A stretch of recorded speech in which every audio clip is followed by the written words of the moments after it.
Good evening, everybody. Happy Tuesday to everybody. Well, not as happy as we would like it to be. Not as happy as we would like it to be. We're all on the right side of the dirt, but the Texans are on the wrong side of 500 as we come into you on a Tuesday night. The next several of these are going to be back to our Monday schedule, but with the crazy schedule with the bye week and then Monday Night Football, we're here with you on a Tuesday night to break it all down from last night's Monday Night Football game. Just a debacle in Seattle. It was a game where the score was not nearly as close, or the score was way closer, I should say, than that game played last night. The Texans came out of the bye week looking like a team that was trying to get worse during the bye week than get better during the bye week. And we're going to get into all of that tonight. I'm Sean Pendergast, of course, one half of Payne and Pendergast on Sports Radio 610. We've got Landry Locker of The Locker Room with Landry Locker and SNL. And then we've got Cody Stutes, Houston Football with Cody Stutes, and also SNL. Reggie Atatula off tonight. He's got an appearance, but we'll all be back together next Monday. But fellas, I think the big theme I was feeling last night on that late night post-game show and everything I've been feeling from you guys, watching you guys, the press conference today as well, and everything that I've been seeing online, it's almost like weeks 4 and 5 were just this fever dream that never happened. It was not only were they back to playing the same caliber and style of football offensively, but they were back to using guys that they hadn't been using before weeks 4 and 5. Like they went full rewind to week 3 in the worst possible way. And of course, we're talking mostly about the offense. The defense didn't have a great night last night, but they at least did some things to keep the team in the game. The offensive ineptitude of this team is a real problem right now. And now, this is a detail we'll get into later. Now you might be heading into the San Francisco game with no Nico Collins. But let's break down last night. Just a horrible, one of the worst nights of the DeMeco Ryans era, in my opinion, without question. Yeah, I would call it the worst loss of the DeMeco Ryans era. I know a lot of people will bring up the Baltimore game. Baltimore's good. And you expected the depleted Texans to get roughed up. I think Seattle's a good football team as well, but the manner in which they approached the game, the stuff that went on the field, the personnel decisions, which I think are beyond disgraceful. Not only was it a bad loss, but it kind of leads me to kind of questioning DeMeco Ryans as a whole, as far as what the ceiling is and how far you can actually get with DeMeco Ryans. When he was hired, the biggest pushback, and I was a DeMeco guy, like I wanted DeMeco Ryans to be the guy. And I'm not sitting here saying fire him or anything like that, but I'm just saying, much like Lovie Smith and David Culley were maybe okay for that time period of where this franchise was, I think if you're trying to get to the next step, DeMeco Ryans, it appears he has a real blind side when it comes to offense, which is a real big issue. And I know that we want to focus on the offensive line. We want to focus on the offensive coordinator, but I think we got to start looking at the core pieces of this thing. And if they are going to prevent you, as expectations raise, as bills get higher, if they're going to prevent you from getting to a certain point. And here's the problem I have, Sean and Cody, and shout out to everyone in the chat that's riding along here on this Tuesday. The problem I have is this, like last year, I thought the Shaq Mason crap where Shaq Mason was handed his job after the offense kind of got going in Kansas City, I thought that was a thing of the past. Not only did the decision last night tell that decision to hold his beer, it handed it a whole fucking keg, because that was an absolute disgrace to have Laken Tomlinson back out there rotating after Drew Scruggs plays 80% and 100% of the snaps. Then Laken Tomlinson goes in there and he's playing more majority. Dare Ogunbowale fumbled away a game for you. He played 1% and 4% of the snaps the previous 2 games. He's up to 14%. And by the way, props to CJ Stroud. I know we'll talk about CJ Stroud, and it's not great for him right now, but he avoided getting killed because of a block that Dare Ogunbowale missed on that throw to Jalen Noel. And speaking of Jalen Noel, my goodness, I thought you were – I did not know that Christian Kirk getting hurt meant that Jalen Noel was going to be pushed further behind on the depth chart on offense and taken off the field on punt returner. Like, that is what they spent the bye week doing. Like, we talked about, what's going to happen. Are they going to get Higgins more involved? Is Woody Marks going to get it more involved? Is Noel going to get more involved? What these dumbasses, and that's what they were last night. What these dumbasses did yesterday was they decided we're going to play Dare Ogunbowale more. We're going to rotate Laken Tomlinson, and Braxton Berrios needs to go out there and be able to trip and fall all over the place, all over himself. This was very questionable, and this is the type of stuff that I did not even fathom that any of this was a possibility. And the fact we're sitting here talking about it is disgraceful. It's pathetic. You're hurtling towards disaster and a season that is a lost season and a season that feels like a wasted season when you look around the AFC and it feels like there's opportunities and you can't get out of your own way. And you do a bunch of the same crap that didn't work for the first few. I thought they got rid of those pieces of the playbook. Apparently not. Apparently Nick Caley slid them right back in there. And CJ Stroud spent 2 weeks talking about, we got to get rid of the stuff we're not good at. And then they went back to doing a bunch of the stuff they're not good at. Horrible from a team that overhauled the offense and somehow, some way has a worse offense than the ending product last year. The offense last year that had us all calling for the offensive coordinator to get fired for a totally new direction. And all of that happens.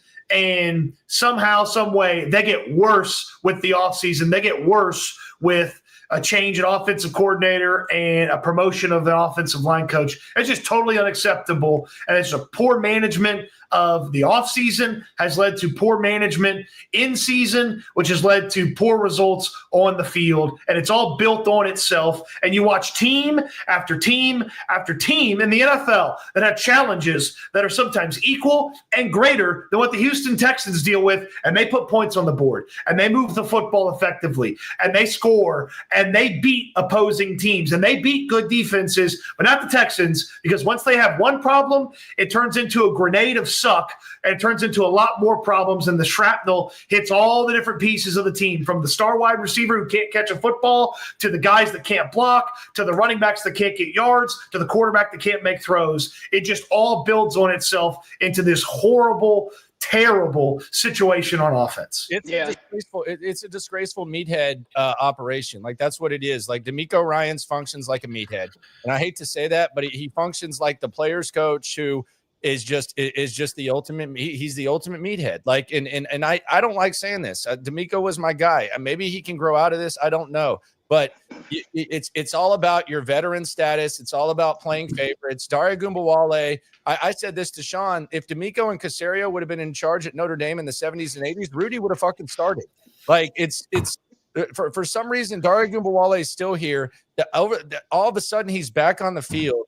Braxton Berrios, if y'all trust him enough to play 50% of the snaps, he should never be inactive. Like, I'm sorry. Like, that's just so ass backwards to me that he's inactive all season long, and then all of a sudden, because Christian Kirk is out, all of a sudden he's playing more than Jalen Null. Oh, by the way, whenever you need a big play, it kind of seemed like you trusted Jalen Null, but you take him off the field on punt, and then Laken Tomlinson. Maybe Laken Tomlinson, since they just let Cam Robinson go to Cleveland because he wanted to get more playing time, maybe Laken Tomlinson, they just needed to get him some more playing time so that he could get out there. It's a meathead operation. And the most meathead thing of all, and this is really what I don't like. I don't like bully behavior. I don't think DeMeco Ryans respects fans. I don't think DeMeco Ryans respects media. I think his press conference today was embarrassing. I think he absolutely embarrassed himself.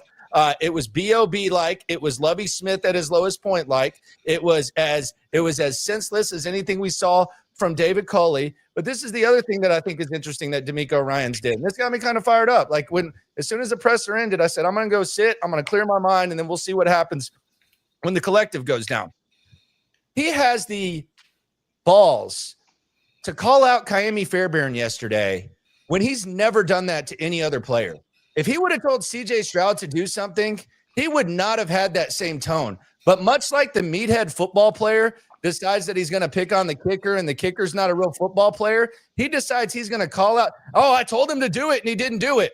Okay. Do you tell Azeez Al-Shire not to hit people out of bounds? No, today in the press conference, you said, yeah, I thought the whistles were late with the official. Do you call out Shaq Mason when Shaq Mason's struggling? No, hey, I don't think y'all really see the good plays that are happening with Shaq Mason. But the poor little kicker, all-time leading scorer in Texans history, by the way, you decide that you're going to sit here and call him out. That to me kind of shows just kind of the manner in which this football team operates. Yeah, that press conference was something else, man. I was texting both of you guys during that. I'm like, this is bad. It's just bad. He's not answering. You guys are asking great questions. He's not answering the question, and he's giving short answers. I think this is to me, it's just weird, and weird is really tough to deal with. Like, I can deal with like my team's less talented, so they're losing football games like that. That's something. Okay, I can deal with that. 2 weeks ago, on this show and on my show on the radio, I was heaping praise on DeMeco Ryans. Like, I was talking about how he finally had been benching some of these guys that we've all been calling for. He benched Daria, or at least took Daria Gumbawale out of the offense. Oh, good, you settled on Juice Scruggs. There were one or two others. It's literally like the bye week, they set out to troll me or something like that. They're like, like, Sean gave us praise for all this stuff. You know what we should do is just reverse all of it. Just go right back to what it was in week 3. And that's a helpless feeling. You can eventually find more talented football players and close that gap. That's the easiest gap to close, is find talented. The part where the people who are making the decisions are doing strange things and doing, I think, meathead things is what you would call it, Landry, of just some of this stuff that they're doing. That's the stuff that's really hard to swallow as a fan. That to me, we're veering into the stage of like helplessness. Like that's what it feels like to me. This is just, 27-19 and you lose because you make a bunch of mistakes or you turn the ball over. Hell, they didn't even turn the ball over. They turned it over once. They forced 4 turnovers. That's the other thing. This was another one of those goddamn losses that they had last year, where afterwards there's these tweets from these StatMuse Twitter accounts that tell you that prior to tonight, every team that did this, and this was 162-3 or something like that. And now they're 162-4, now they're 162-4 because the Texans lose. I mean, they had multiple losses. I mean, the Detroit loss with the 5 interceptions, the Tennessee loss with the 8 sacks, the Green Bay loss, they were +3 in the turnover margin in that one in week 7 last year. I mean, that's a simple one. Like, if you're +3 in turnovers, you win the game 92% of the time or something like that. Last night it was +3, and oh, by the way, they won the penalty battle. They held them to under 25% on 3rd down. I think the record, I think Seth had the stat in our show rundown that I saw today. Since 2000, the teams that had hit those benchmarks that the Texans hit last night, on 3rd down, turnover margin, and penalties, undefeated since 2000. Not anymore. They're all talking about new heights, and we got to get to the AFC title game, which is it's a silly conversation right now. Like, they got to get back to 500 before they do any of that. But you can't get to the places they're talking about when you're losing regular season games the way they lose regular season games. It's a regular season issue. It's not a playoff issue. Well, they do it in such spectacularly awful fashion. Yeah. Like, I mean, Braxton Berrios, who inexplicably gets on the football field instead of Jalen Noel, who's been a really good punt returner. Braxton Berrios does this fake fair catch and lets the ball bounce, and next thing you know, it's on the 4-yard line. As soon as that ball hit the 4-yard line, it was down. I texted a friend, and I said, oh, my God, they're going to give up a safety to start this game. And then they got a 1st down, and I was like, okay, well, at least they're not going to give up a safety. Nope, the quarterback had to run backwards 18 yards on a totally clean snap operation, which I have to imagine is close to, if not a record, of most yards lost from a clean snap operation. No. Some guys don't lose 18 yards when it gets snapped over their head, but somehow CJ Stroud lost 18 yards, and the dumbass officials bail you out and keep you from giving the Seahawks 2 points and the football. And then it just builds on itself, and they can't isolate and just be bad at one thing on offense. It's just Everything is bad. It can't just be the quarterback missed a throw. They had to punt. The defense got them the ball back, and then he made the throw the next time, which is what Seattle dealt with a couple of times in their drives within this game. Nope, it's the quarterback's bad. He misses throws. The quarterback takes sacks. Nobody blocks. Nobody can run the football. It doesn't matter which running back they're in there. Bad players are in on offense. Wide receivers drop the football. Wide receivers get open. When they get open, they can't triage anything. Like, nobody there can just isolate one bad thing and let them be bad at one bad thing. It just spreads, and then they just kind of all look up to the defense to save them.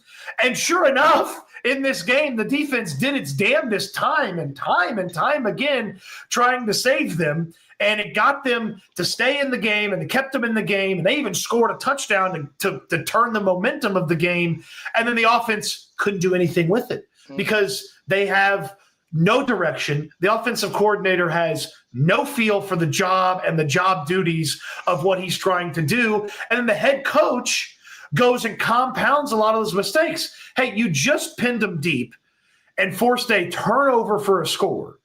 So you should definitely pin them deep again instead of running the ball on a hurry up on 4th and 1. Nope, they let the guy run the ball on a hurry up on 4th and 1. And again, compound their mistakes. It's just mind-boggling how they can't just get out of their own way. Instead, they just keep going down deeper into the hole.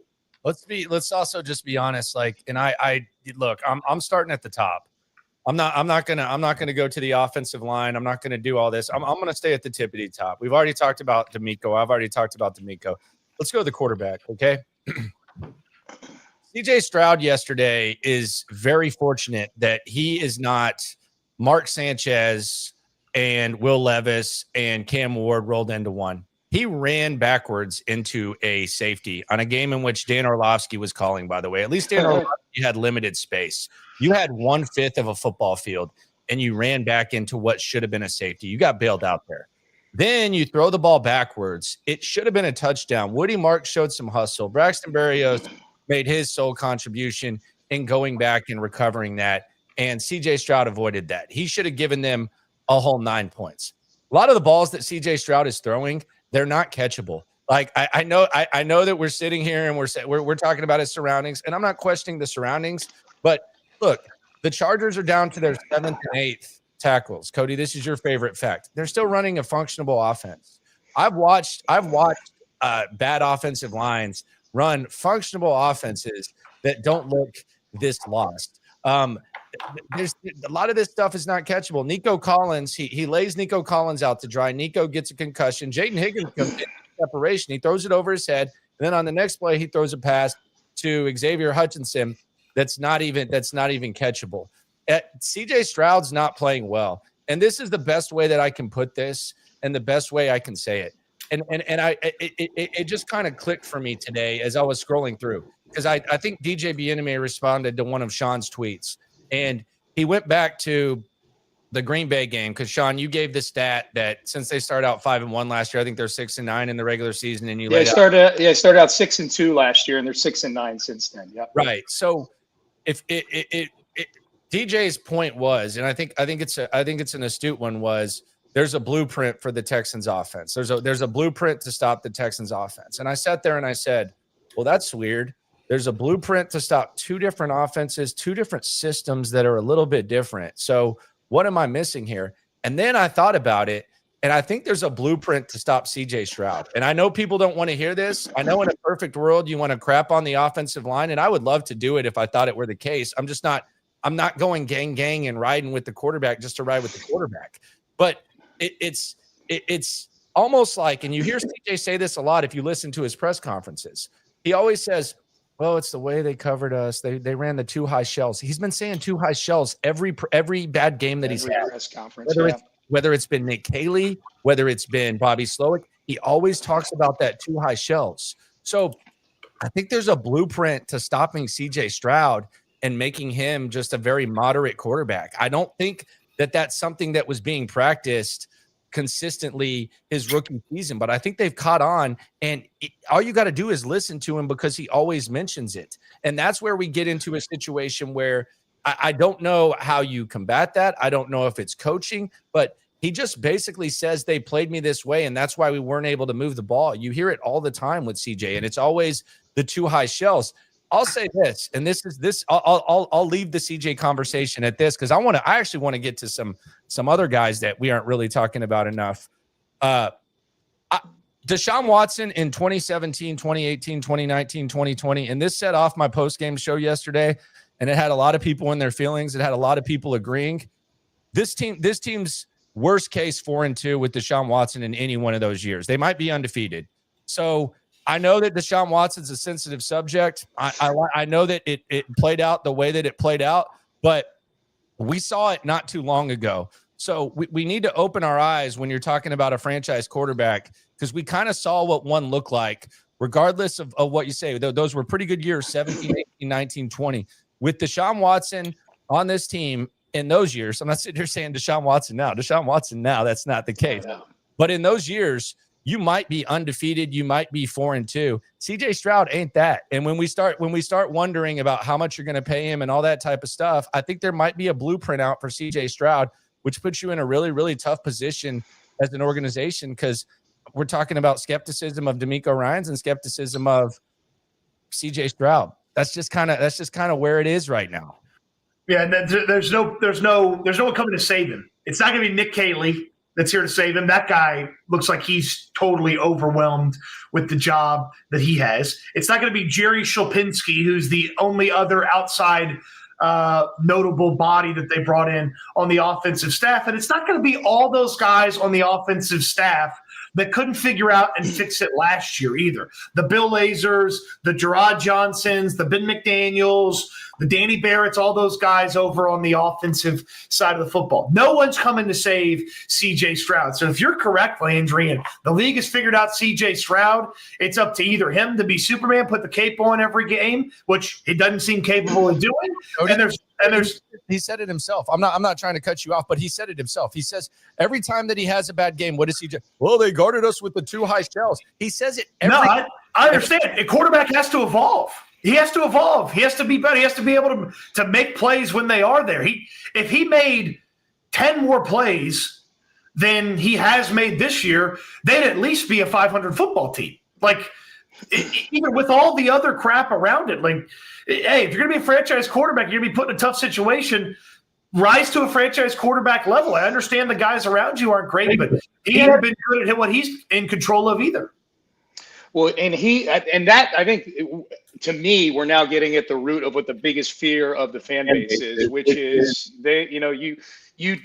people do not want to get back on that quarterback hamster wheel again of going and finding, especially when you thought you had the guy 2 years ago when he was the offensive rookie of the year. People do not want that. I mean, the whole city's rooting for CJ to succeed, obviously. But the decision about the contract is now a murky thing. I know, Cody, on your summary of the game that you sent out, you said you're closed. Shutter the door on that one for right now. I think a lot of people agree with you on that. I was texting with Seth during the Jags-Rams game on Sunday morning, the London game, and we whenever Trevor Lawrence is playing, we love to text each other and talk about how shitty Trevor Lawrence is playing. We take great joy in that. And I'm watching CJ in that game last night, and I'm like, holy shit, he's doing the things that I was texting with Seth about Trevor Lawrence. Like first read's not there, and he's got jubilant feet, not even happy feet. His feet are over the moon happy, and I'm like, oh my God, he is doing Trevor Lawrence things right now, and that is not a place you want your quarterback to be. And then last night, you guys will know the exact juncture in the game, man. And it's when I was watching it with Clint, obviously, because we're getting ready to do the post game. And this is when Clint goes, he gave up on this game, Chief. 12 minutes to go in the fourth quarter. And it was the sequence where I think one of the plays was actually blown dead. But it was basically just three straight, fuck it, throw it deep. Like, just fuck it. I'm just going to throw it as far as I can and hope something happens. And it was like one of those things that, plus, and this is where I started getting texts from people who aren't even like immersed in football like we are, where they're going, does CJ always act like this on the sideline? Does he always just sit away from everybody else, just looking at his iPad, like some kid who's got no friends or anything like that? Like, The body language is horrible. The DGAF parts of the game last night were like honestly, the Seahawks looked like they were trying to let the Texans back in this game in the fourth quarter. Like that sequence I talked about took place with 12 minutes to go. The Seahawks turned the ball over 2 more times after that in the fourth quarter to give them a chance. So yeah, like the heart of all, like them being 2-4 is pretty far down the list of concerns right now for me. Like my concerns are much more systemic and big picture. And the fact that if we're going to talk about records, I'm way less into the 2-4 this year than I am the 6-9 since week 8 last year, because that's with an offseason in between to fix all this shit, and none of it's fixed.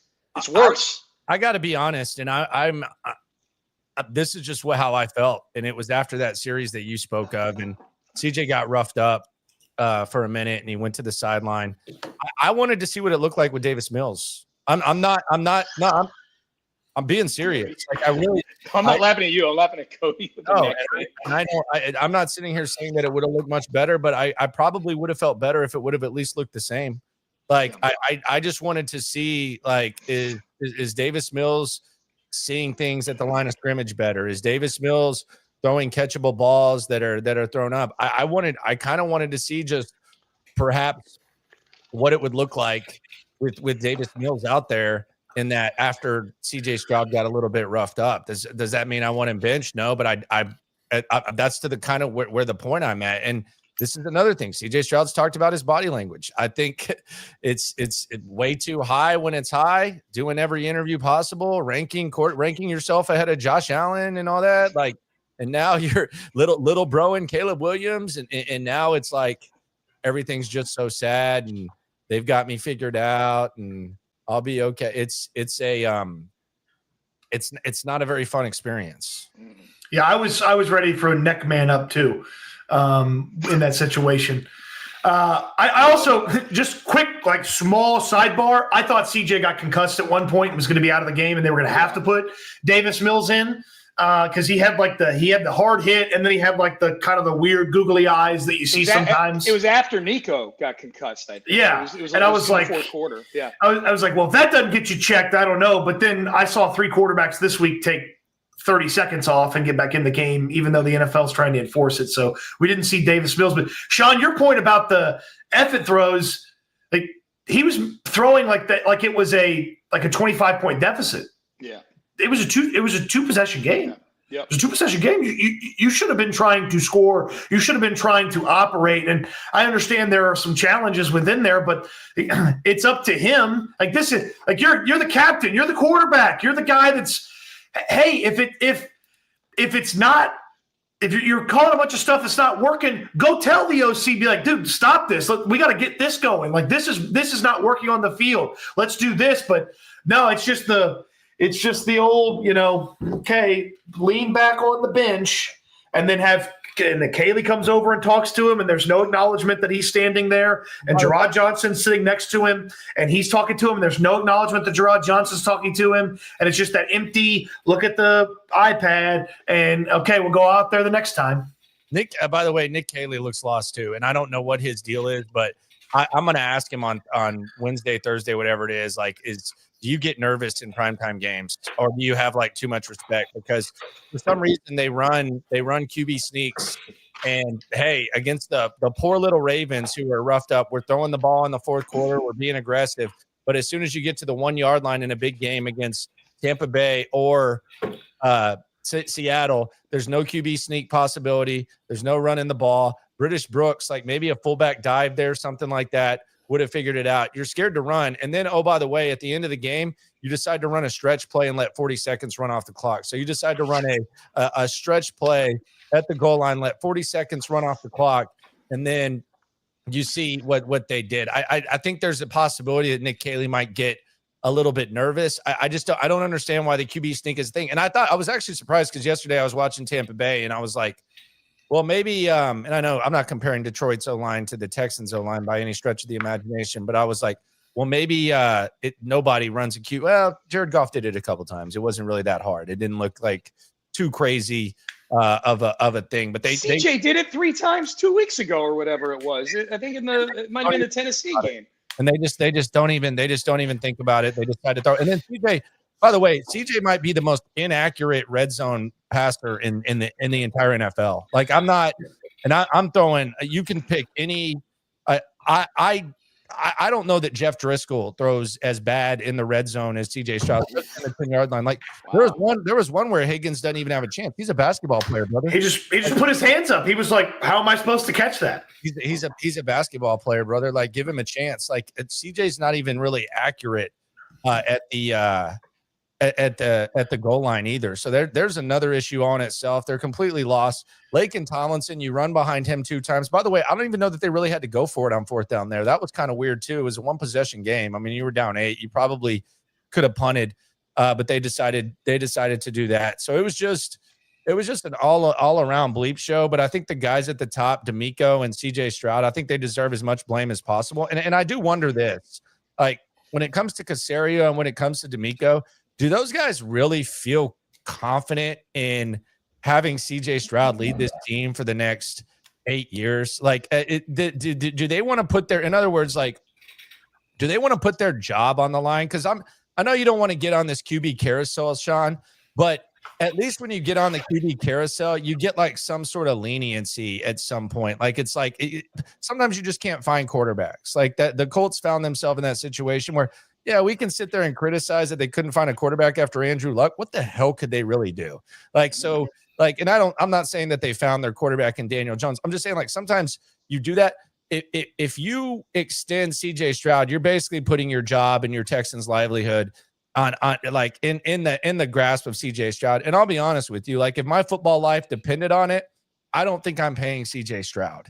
What does that mean I'm going to do? I don't have the solution for you, but I would much rather not do that and at least let this play out and see what happens before I would do that. I don't know. I would wonder what Caserio and DeMeco, those types of conversations they're having behind the scenes. Well, it's just the simple fact of you don't have to. He's under contract for 2 additional seasons after this year. Like you do not have to pay CJ Stroud, and he certainly hasn't gotten anywhere close to earning even what Trevor Lawrence makes, which is $55 million a year, much less anything more than that, which is probably the price of doing business this offseason when people start to negotiate with their quarterbacks.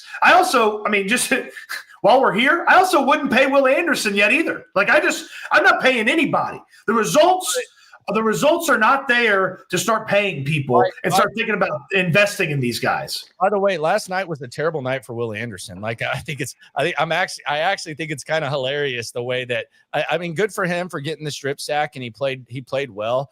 But like when we're talking about assets and we're talking about a roster and we're talking about all this, like if you sat down and watched football yesterday, it was actually a really bad night for Will Anderson because you traded the pick that you traded to go get Will Anderson. You traded pick 12. You also traded pick 33 and you traded a first rounder in the draft the year after that. The 2 guys that you could have potentially got at 12 and two of the guys that we mentioned the most as possibilities at 12 on top of having that 33rd pick and the next year were Jahmyr Gibbs and Jackson Smith-Njigba, and both of them were better than Will Anderson. So this kind of goes back to being potentially too defensive minded. I like Will Anderson. I think he's great. I think he's a great young man. I think he's a good football player, really good football player. But last night was actually like, if you're talking about assets and you're talking about problems on the roster and all that type of stuff. Oh yeah, by the way, Sam Laporta plays for the Lions. He went with that around that 33rd. Yeah. So last night, like as much as it was cool that Will Anderson made that play, like if you actually watched and you realized that you could have had Jahmyr Gibbs or Jackson Smith-Njigba and the 33rd pick and a first round pick that next year, it's really kind of just a visual of more bad assets laid out. By the way, hold on. You have the local news on your TV behind you, Sean? Do I? Yeah. No. Well, it's about to be the Rockets game on TV. Okay. I didn't know if they found Daniil Hunter yet. I know it was.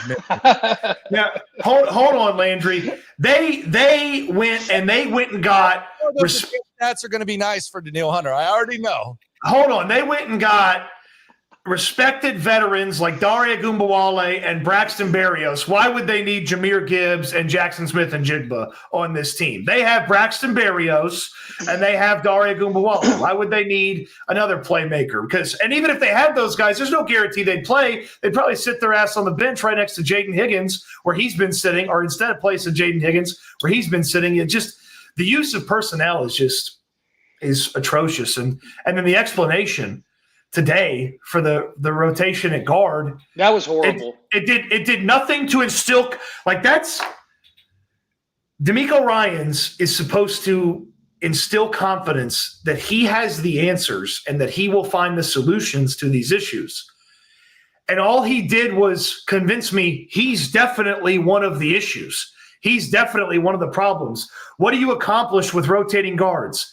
Well, that's the best version of those guys is when they're rotating with each other. Does any other team in the NFL do that? No! Yeah, like that's yeah, and I retort, yeah. Although Cody, I would have guessed you might have done the research after he answered that. That was your question, right? About the rotating of it. No, Landry asked about those. That was Landry's question. That's right. But maybe they're on the precipice of a breakthrough in the National Football League, though. Maybe they could add Jared Patterson to this equation and turn it into a hydra at left guard, and then a threesome of averageness, and they can actually block somebody at the left guard spot if they just add Patterson to the rotation. I may ask DeMeco tomorrow. No, you won't. Would they improve? Would they further improve if Jared Patterson also played left guard too? Like it's just that rotate center too. Rotate center, rotate everything. Just treat it like hockey. Well, and then yeah. But the problem is this, Cody. This is the problem, because we're giving them too much credit right now. They literally had 2 weeks of not doing it. Like they this is like, it was a running joke with the Seattle people that, Laken Tomlinson's your starting guard. Nah, they got rid of his ass. Oh, dang, we're not going to see Laken Tomlinson. Like they literally went 2 weeks, and I know they were playing crap teams, but they literally went 2 weeks with Juice Scrubs playing, and this is important, 100% and 80% of the snaps. For some reason, they decided, whatever they did in that 2 weeks, they decided that it was smart to start Laken Tomlinson and give him the strong majority of the snaps at left guard. Do I think Juice Scruggs is good? No. But I think it's really fascinating that you decided after the 2 weeks where y'all talked about how, we're figuring some stuff out on offense and all that. Whatever y'all did, whether it was watching tape, whether it was watching practice, whatever they did, y'all took what was working and what happened, and y'all said, we've got to rotate Laken Tomlinson. That's crazy.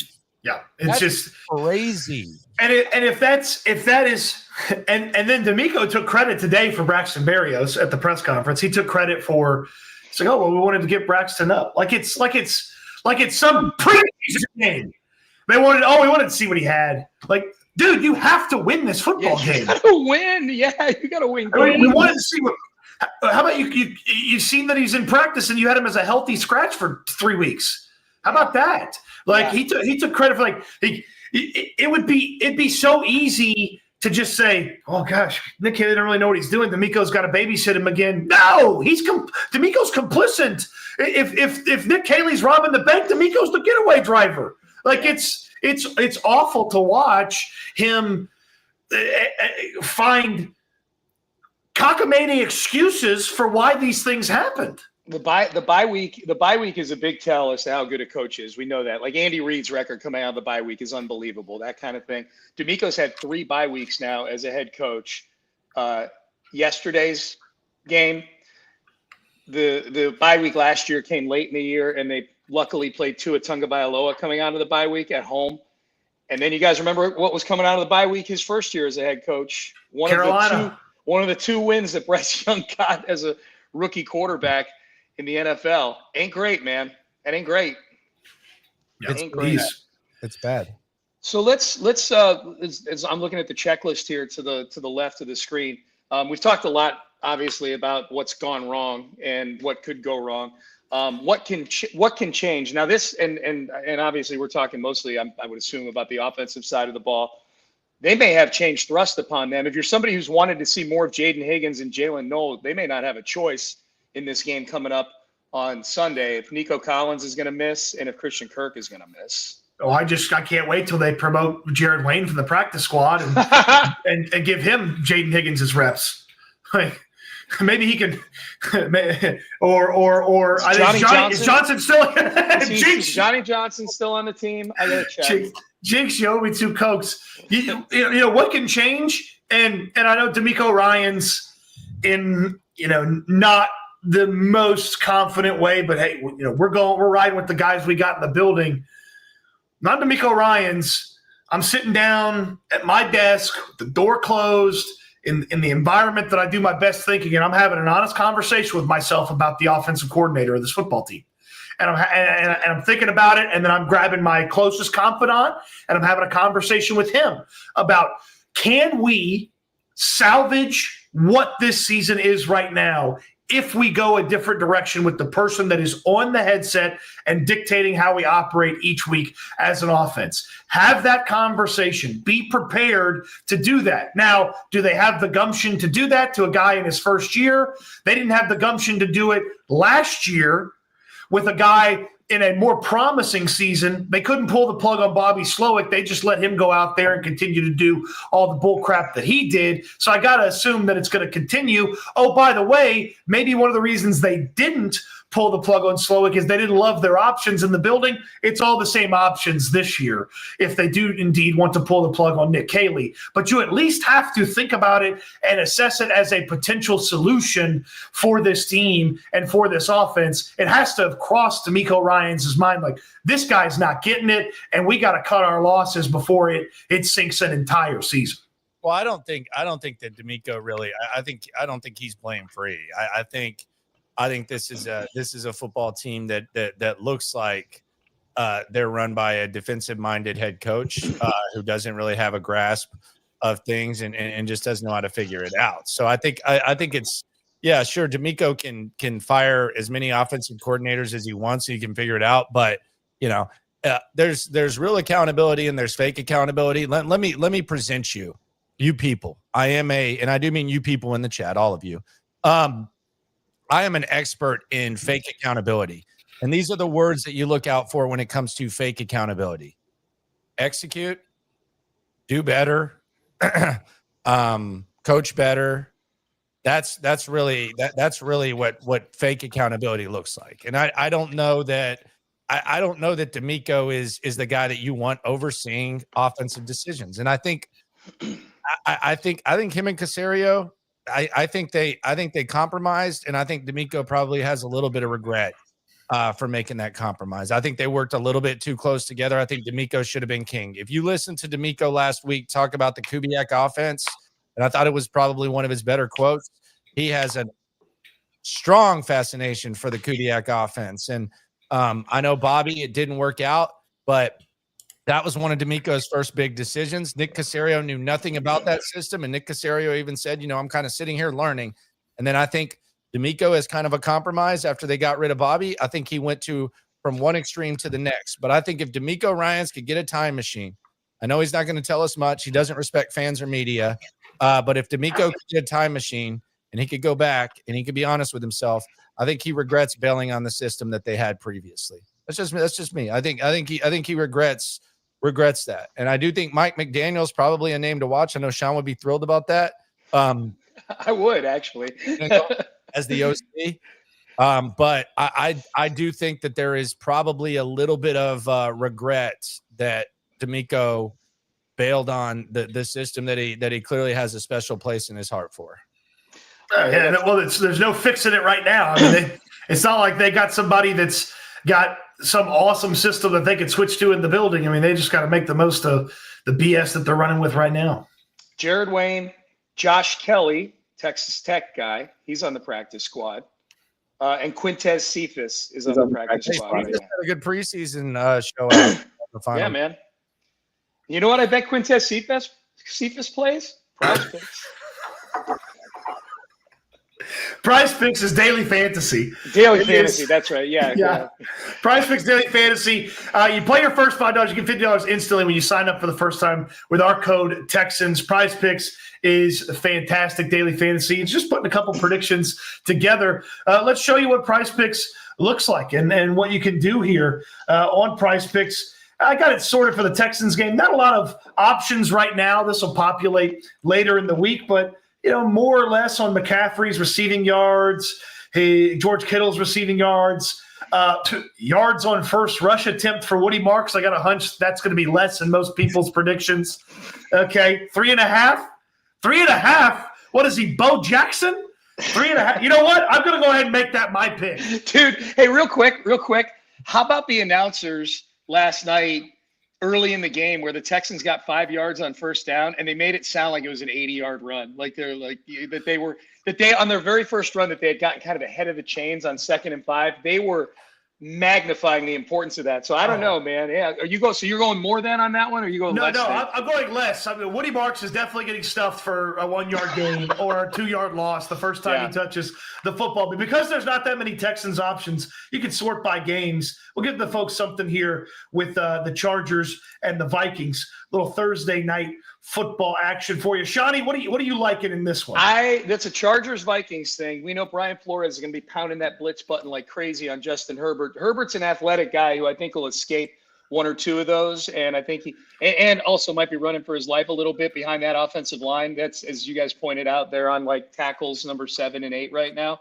So I think Justin Herbert is going to be in survival mode, and I think that means some scrambles. So I'm going to go more than 16.5 rushing yards.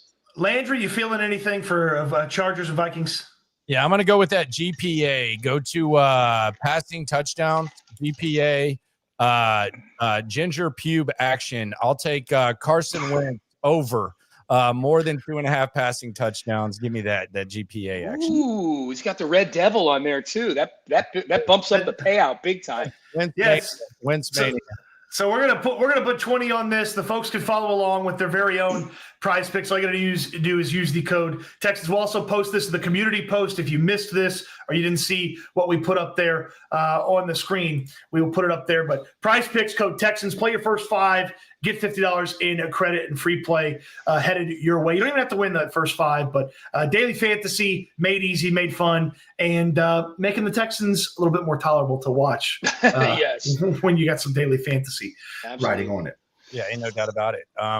So the other thing that I thought that we kind of laid out, and I don't know if this has kind of shifted, but we said 5-5 after this 3-game stretch in the Titans was kind of the goal. In order to achieve that, they would have to go 3-1 in the next 4 games.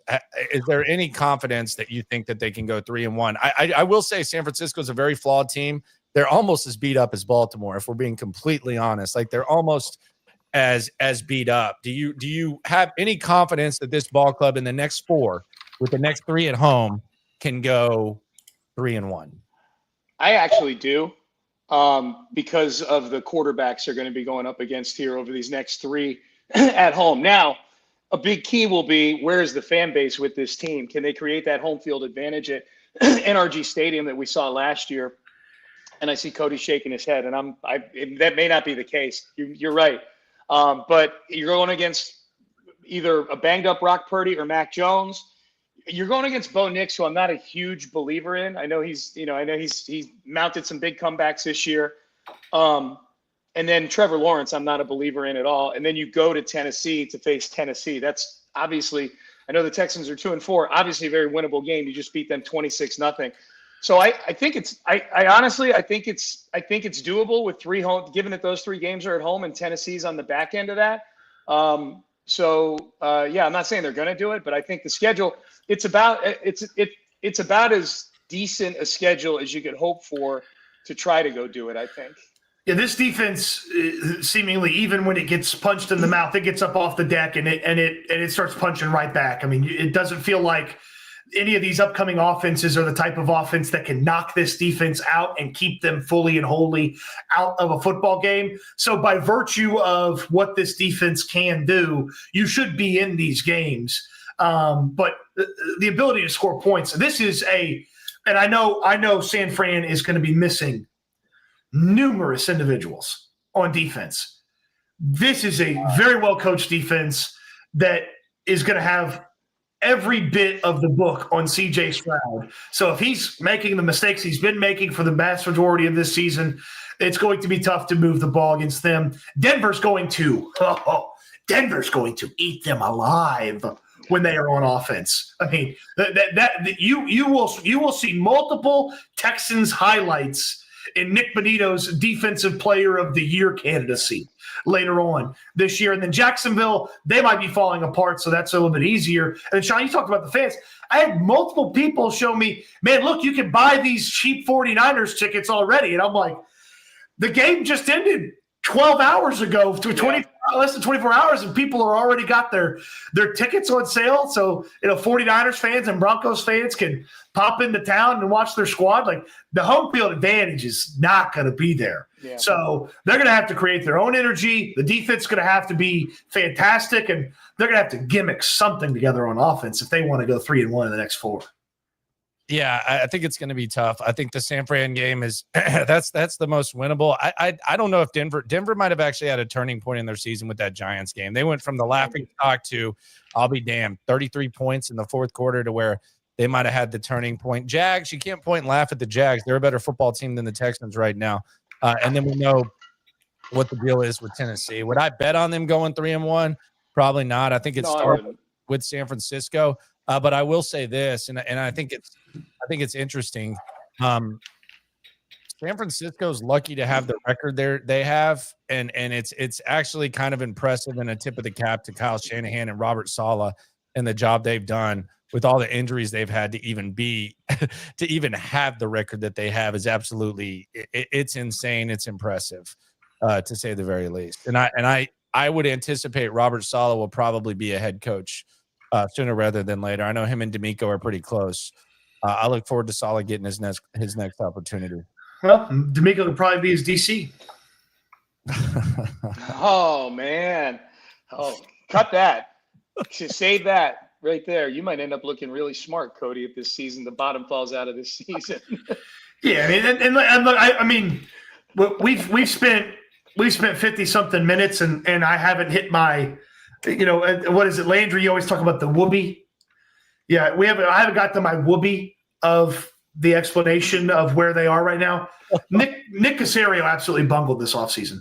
Just wholesale, total, absolute mismanagement of this offseason. You got $5 million in Darrell Taylor sitting on the bench. He's a healthy scratch more often than he is available to play. You spent $13 million on Cam Robinson. You've got a $5 million left guard who is rotating with a disappointing draft pick that you drafted a couple of years ago, overdrafted, might I add. You spent $4 million on Nick Neiman. You might as well lit that on fire in the middle of Kirby because he didn't get close to making the football team. He leaks value in trades. He's unwilling to pay the price necessary to trade up for or go sign offensive linemen that other people across the league and in and out of football deemed to be really good football players. And then the one big investment that he has made looks like it's early, but it looks like Ariante Ursary is just totally lost at the requirements to be the left tackle of a football team. And there's no one to rotate him with because they can't make Trent Brown, who's the backup tackle, active because we don't even know if he can actually play football or not. Because so maybe Ursary needs to rotate with Brown, and they can rotate left guard, and they can rotate center, and PFF Ed can stay by himself at right guard, and then they can rotate right tackle with Blake Fisher, who, by the way, is a second-round pick that's unplayable. When he got on the field last night on the 4th, and clearly we're running this situation false started and put them back into, okay, we're going to throw this, and then the quarterback threw an uncatchable football. So it just all, again, builds on itself because they can't just get one thing wrong. They get so many things wrong in a chain reaction of awesomely bad football. Yeah. The offensive line, Nick has not gotten that right, man. Like it's the draft equity that they burned, the guys they chose to the guys they chose to plug in there, the plug and play journeyman guys, that's not working out. It's so bad that people like a lot of people aren't even bringing up the Tunsil trade that much, because there's so much leakage going on everywhere else in the offensive line, and you've burned so much draft capital on these guys that it's almost forgotten that they traded Laramie Tunsil away in the offseason, which I was in favor of at the time, hoping that it would play out. But it just goes to show you like how bad the rest of it's been. Is that Laramie Tunsil's name almost never gets brought up when we talk about the totality of the offensive line. Yeah, I'm fine with the Tunsil trade. It's just they just really don't counter their weaknesses on the offensive line, and they put these poor young men like in terrible situations. I mean, it's really, really weird. They just put them in really, really bad situations, and that's what the problem is. There's no counter. There's no runs that are like creative. It's just a complete display of suck when it comes to the offense. And I will say, I want to give someone props. I thought Dalton Schultz balled his ass out. He did yesterday. I thought that was his most dog-like performance. I know that whenever he does it, he's another body language guy that a lot of people kind of talk about. But I thought Dalton Schultz played really, really well yesterday. So I'd be hard-pressed if I didn't at least give him some credit. That was the one play that worked all the time, was that little play action and then roll back the other way and hit Dalton Schultz. They should have just kept doing that. No, when something works, you have to immediately stop it and do something that doesn't work. Can't do it till the next quarter. You got to wait. What is it? The axioms? What does Kaylee have? Core axioms. Yeah, the core axiom is we can't do one thing too much. Nick Cayley would have been the best guy ever to play against in Mortal Kombat, because he would never just spam what works. He would just always keep trying something new, and you just fatality his guy every time. I don't know. I mean, he did try a run to the left twice in a row, on third and fourth down. He did the same thing those two plays. Behind Laken Tomlinson. Insane. I just and I don't even know why they were going in that situation. That was crazy. By the way, we haven't even mentioned DeMeco Ryan's clock management. I tried to get this from Don Harris. There's a real confusion among people who cover football. I'll raise my hand and admit it. I don't know what I guess you can't accept the unsportsmanlike penalties on the kickoff now with the JSN, because even the guys in the booth said you could. I haven't gotten full clarity on what that rule is, but I thought Florio was bringing something up interesting today. So what is the penalty like if you're short of the landing zone and the ball just goes 5 yards when you kick it? Is it the same as not landing in the landing zone? I thought it went to the 40 if it fell short of the landing zone. Okay, so can you just kick it 2 inches and then it goes to the 40 no matter what? Because if that's the case, then what are we even doing? Because I'm being serious, because Florio brought this up and I thought it was a good conversation, because we're all so confused we're just now understanding the kickoff, but we don't really understand the penalties. But so if I just tap the ball Charlie Brown style, Nishan, a reference that you like, and thank you, and it goes 3 inches, does that just go to the 40 because it didn't land in the landing zone? If so, then what the hell are these coaches doing? I thought Frank Ross was the rule guy. Yeah, just walk up and doink it with your toe like 3 inches and sits at the 40. Any kick that lands short of the landing zone is treated like a kickoff out of bounds, and the ball is spotted at the 40-yard line. Play would be blown dead as soon as kick lands short of the landing zone. So just kick it 2 feet. What? Like, how do we just? We literally just did this in 5 seconds with Mike effing Florio's guidance, and these guys are sitting there trying to make perfect golf shots. Just kick it 2 inches. You got to ask Frank Ross about this on Thursday. Frank Ross is getting grilled on the Knoll shit. Well, and now we have to double check DeMeco's work, because now I would like to know, Kaimi Fairbairn, when were you told to kick it out of bounds? Or let me back up. Were you told to kick it out of bounds? When were you told to kick it out of bounds? How often do you practice that? And are you capable of kicking it out of the back of the end zone so that no play occurs? Because, hey, he told the kicker didn't do it. If I go to Kaimi and he's like, they never told me that, then we have a whole other series of issues on our hands. Well, here's the other thing. I don't know that you should have to tell him that. I don't understand it, but the landing zone thing is strange. So if you just kick it barely, then it goes. I don't know, like kick it out of bounds. We knew what, but the reality is, don't run a stretch play and kill 40 seconds, and you're probably in a better situation. Like we got, like, because that's the other thing. Like it's easy to point to DeMeco, but don't run a long developing stretch play and then let 40 seconds go off the clock to where you're even in that position, and that's even an issue.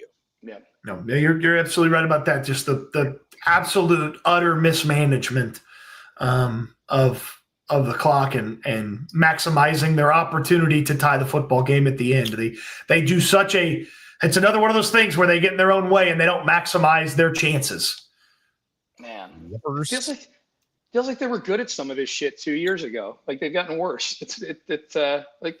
Was DeMeco this big a disaster managing the clock his first year as a head coach? Everybody had beginner's luck. It was first time head coach DeMeco Ryans, beginner's luck. First time play caller Bobby Sloak, beginner's luck. Rookie quarterback CJ Stroud, beginner's luck. All their beginner's luck ran out.